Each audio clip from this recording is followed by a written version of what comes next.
कहानी का शीर्षक, वैन में चार्ली और हमजा का रहस्यमयी सफर। एक रहस्य, रोमांच और दोस्ती से भरी कहानी, लगभग मिनी 800 शब्दों में। भागन। सफर की शुरुआत। चार्ली और हमजा दो सबसे अच्छे दोस्त थे। दोनों की उम्र करीब 14 साल थी और वे एक छोटे से पहाड़ी कस्बे ग्रीनवुड में रहते थे। दोनों को घूमना, रहस्यों को सुलझाना और पुरानी चीजें खोजना बेहद पसंद था। गर्मी की छुट्टियों में जब बाकी बच्चे टीवी और वीडियो गेम्स में व्यस्त थे, चार्ली और हमजा हर सुबह अपने नक्शे और कैमरे लेकर जंगलों और पहाड़ियों की ओर निकल जाते। एक दिन चार्ली को अपने दादानी किताबों के बीच एक धूल भरा नक्शा मिला। नक्शे में कुछ कोड, एक वैन की तस्वीर और एक संकेत लिखा था। जहां रास्ते खत्म होते हैं, वहीं से सफर शुरू होता है। चार्ली की आंखों में चमक आ गई। अगले ही दिन उसने हमजा को बुलाया और उसे नक्शा दिखाया। दोनों ने मिलकर तय किया, हमें इस रहस्य का पीछा करना ही होगा। भाग डा। रहस्यमयी वैन नक्शे के मुताबिक ग्रीनवुड से करीब 30 किलोमीटर दूर एक पुरानी कब्रगाह के पास एक टूटी फूटी गुफा थी।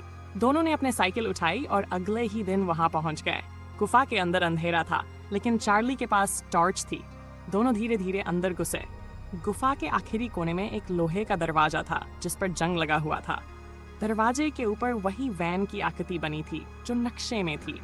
जैसे ही हमजा ने दरवाजे को धक्का दिया, एक जोर की आवाज के साथ वह खुल गया और अंदर खड़ी थी एक पुरानी मगर शानदार नीली वैन। ये वैन बिल्कुल अलग थी। उसके बगल में रहस्यमयी चिन्ह, अजीब स्क्रिप्ट और एक चमकता हुआ कंपास लगा था। हमजा बोला, क्या ये वैन जादुई है? चार्ली मुस्कुराया, पता लगाने का एक ही तरीका है, चलो चाबी घुमाते हैं। जैसे ही चार्ली ने वैन की चाबी घुमाई, कुछ चमत्कारी हुआ। वैन के अंदर रोशनी फैली। उसके इंटीरियर में स्क्रीन, बटन और एक मैप प्रोजेक्टर चालू हो गया। मैप पर एक नई जगह उभर आई, एल्डरवुड, छिपा हुआ गांव। भाग 3, पहली मंजिल। एल्डरवुड वैन बिना ड्राइवर के खुद ही रास्ता पकड़ चुकी थी। वह हवा में तैरती हुई एक रहस्यमयी सुरंग में घुस गई, जैसे किसी दूसरी दुनिया में जा रही हो। कुछ देर बाद जब वैन रुकी, बाहर एक घना जंगल था। पेड़ इतने ऊंचे कि सूरज की रोशनी तक नहीं रही थी। पास ही एक झील के किनारे एक छोटा सा गांव दिखाई दिया। लकड़ी की झोपड़ियां, शांत झील और रहस्यमयी लोग। यह था एल्डरवुड।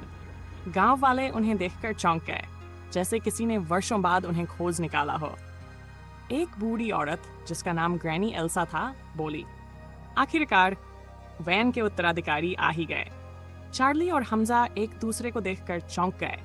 ग्रैनी एल्सा ने उन्हें बताया कि ये वैन कई 100 साल पुरानी थी और इसे रहस्य खोजने वालों को सौंपा जाता था, ताकि वे छुपे हुए राजों और भुलाए गए खजानों की रक्षा कर सकें।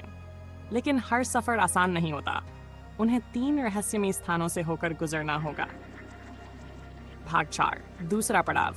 भटकती घाटी। एल्डरवुड के लोगों ने उन्हें वैन को आगे ले जाने का मार्ग दिया। अगली मंजिल थी भटकती घाटी। वैन दोबारा चल पड़ी और इस बार वह एक पहाड़ी के ऊपर पहुंची, जहां घना कोहरा था। यह जगह थी भटकती घाटी। यहाँ दिशाएं गुम हो जाती थी। इट्स कंपास घूम जाता था और समय का कोई ठिकाना नहीं रहता था।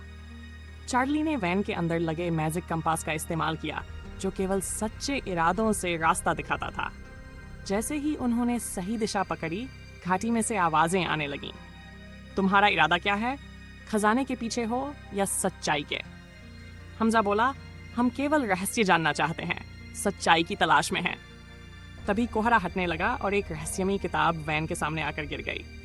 यात्रा की पुस्तक। उसमें अगला और अंतिम स्थान लिखा था, द मिरर हॉल, जहां सच और झूठ का पर्दा उठता है। भाग 5, अंतिम गंतव्य। मिरर हॉल मिरर वैन के सबसे खतरनाक सफर का पड़ाव था। ये एक विशाल महल था जो ग्लास और शीशों से बना था।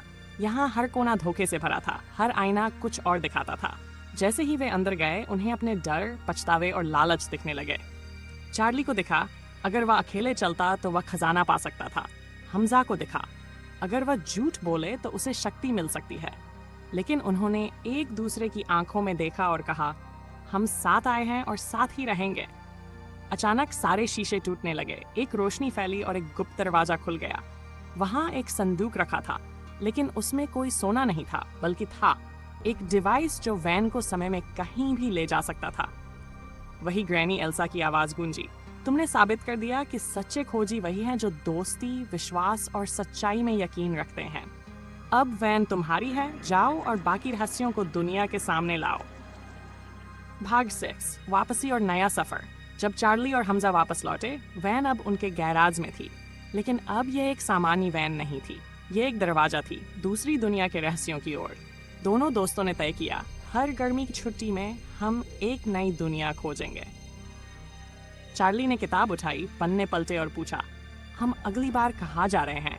हमजा मुस्कुराया, जहाँ समय भी रुक जाता है, टाइमलेस आइलैंड। वैन की चाबी फिर घुमाई गई